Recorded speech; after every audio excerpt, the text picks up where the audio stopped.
Halo, selamat datang di week 2. Kalau minggu kemarin kita udah mulai belajar tentang algoritma seperti apa, yaitu lebih banyak pakai proses. Di week 2 ini kita akan belajar sedikit lebih banyak lagi. Ada dua hal. Yang pertama adalah variable and data types. Lalu di video berikutnya kita akan belajar tentang input dan output. Kita mulai ya.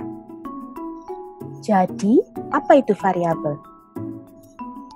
Dalam bidang komputer dan pemrograman, variabel tidak lebih hanyalah sebuah label nama yang dipakai untuk mengenali sebuah tempat di memori komputer yang akan menyimpan nilai. Secara visual kita bisa bayangkan memori komputer seperti kotak-kotak yang bertumpuk, maka setiap kotak yang berisi nilai sebaiknya diberi label, yaitu variabel tadi. Jika tidak diberi label, maka memori atau kotak itu dianggap kosong dan nantinya akan digunakan oleh sistem lain di komputer untuk sesuatu. Nama dari label sendiri sebenarnya bebas. Namun, untuk lebih memudahkan Anda mengenali variabel Anda, sebaiknya Anda memberi nama variabel sesuai dengan nilai atau isi dari variabel itu sendiri. Bahkan, para programmer di seluruh dunia mempunyai kesepakatan-kesepakatan tertentu dalam penamaan variabel. Tapi hal ini kita akan bahas di kemudian minggu, oke? Sekarang, bagaimana nilai dimasukkan pada kotak memori sebenarnya tidaklah seperti ini. Sebenarnya, setiap kotak di memori hanya memiliki ukuran 1 bit. Bit singkatan dari binary digit atau dalam bahasa Indonesianya digit biner. Dengan kata lain, sebuah kotak hanya dapat berisikan satu nilai. Jika tidak 0, maka 1. Lalu bagaimana sebuah nilai, katakanlah nilai 7, dimasukkan ke dalam memori? Well, angka 7 ini harus diubah terlebih dahulu menjadi nilai biner, yaitu 1, 1, 1.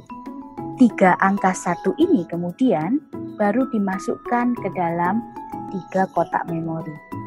Seperti yang telah dijelaskan sebelumnya, kotak-kotak memori yang tidak ditandai akan dianggap kosong, sehingga nanti bisa digunakan oleh sistem untuk hal yang lain.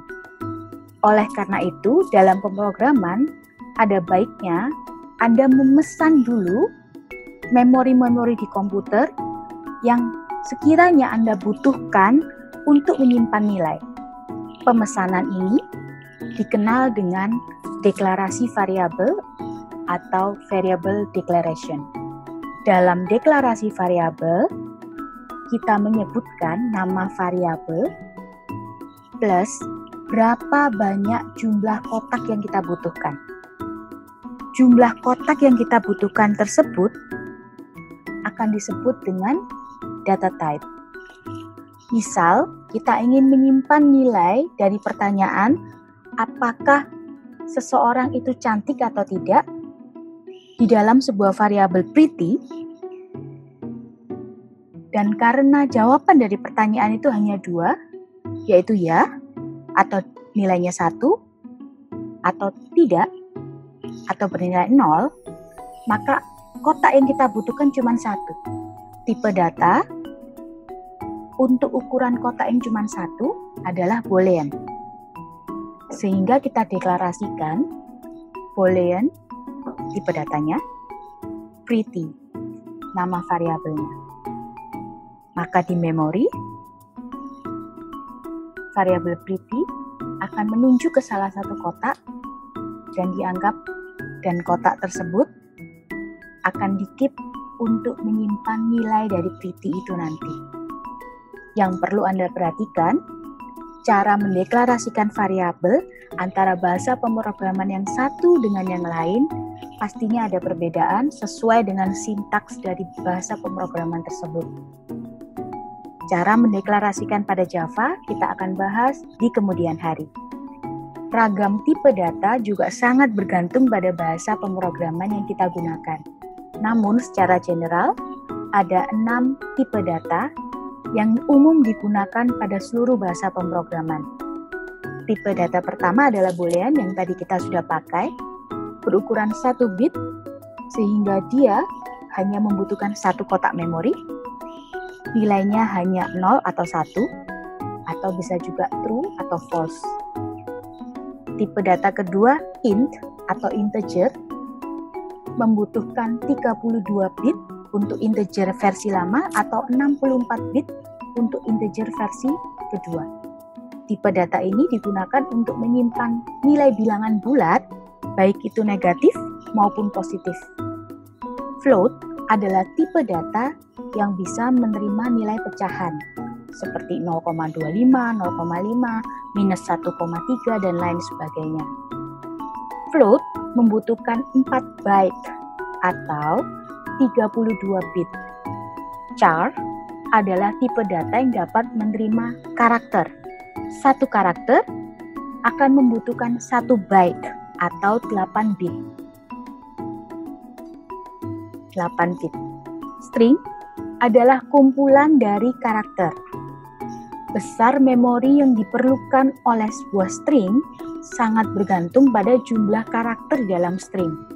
Ingat bahwa 1 karakter membutuhkan 1 byte.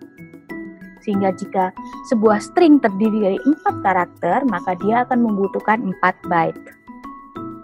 Array sebenarnya bukanlah tipe data, melainkan sebuah struktur data yang sederhana untuk menyimpan beberapa nilai dalam sebuah variabel. Kita akan bahas tentang string dan array pada minggu-minggu berikutnya. 4 data type pertama yang disebut tadi disebut sebagai primitive data types. Untuk menyimpan sebuah nilai ke dalam variabel, dalam algoritma kita akan menggunakan tanda panah dari nilai menuju variabel. Misal kita menyimpan John ke variabel name atau 18 pada variabel age. Jika Anda mendengar istilah inisialisasi, itu hanyalah aksi untuk mendeklarasikan variabel yang dilanjutkan dengan penyimpanan nilai pada variabel itu untuk pertama kalinya. Sebagai contoh, kita dapat deklarasikan variabel name dengan tipe data string, lalu kita berikan nilai pada variabel name untuk pertama kalinya adalah John. Inisialisasi dan deklarasi variabel dilakukan pada notasi preparation, yaitu yang berbentuk heksagon begitu. Next, kita akan membahas tentang input dan output.